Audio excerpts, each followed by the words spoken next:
Ola a todos e todas dende un lugar tan simbólico como este Parque de O Carballiño, donde cada ano se celebra a Festa do Pulpo. Este ano, 9 de agosto, 64 edicións, estou seguro que moitos dos que vedes este vídeo pois tamén nos acompañaredes aquí nesta celebración. Como cada ano, dende que son conselleiro, quero dirixirme á colectividade de galegos e galegas do exterior neste día tan sinalado para todos nós que é o 25 de xuño. Galicia é unha terra e un país de camiños. Os camiños que moitos de vós tuvestes que emprender, moitos galegos, milleiros e milleiros de galegos e galegas ao longo da historia, emigrando, buscando un futuro millor para eles e a súa familia. Co seu esforzo, traballo e dedicación, hoxe podemos decir que temos unha colectividade no exterior moi forte e moi orgullosa e que mantén viva Galicia en todos os recunchos do mundo onde están.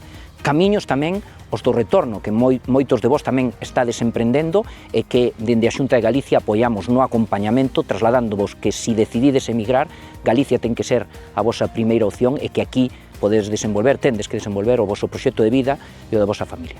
E hai un camiño que coñecemos todos os galegos, ningún nos olvidamos del, que é o que nos conecta coas nosas raíces.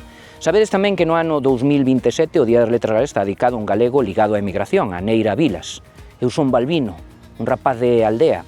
En Memorias dun neno labrego, pero tamén en toda a súa obra, Neira Vilas falou, por suposto, da importancia rural galego, pero tamén do feito de marchar, de ter que irse lonxe e ao mesmo tempo manter sempre a Galicia no corazón. Pois esa é a mensaxe, que dende Galicia mantemos todos os nosos vínculos coa nosa colectividade, fortalecemos eses vínculos, estamos sempre ao voso carón.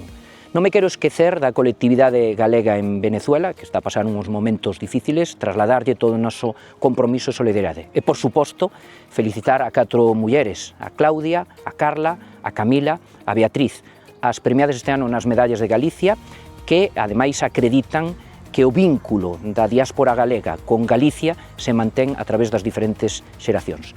Feliz 25 de xullo alá onde esteades, porque está claro que esteamos onde esteamos, os galegos sempre atopamos o camiño que nos vincula, nos liga a Galicia.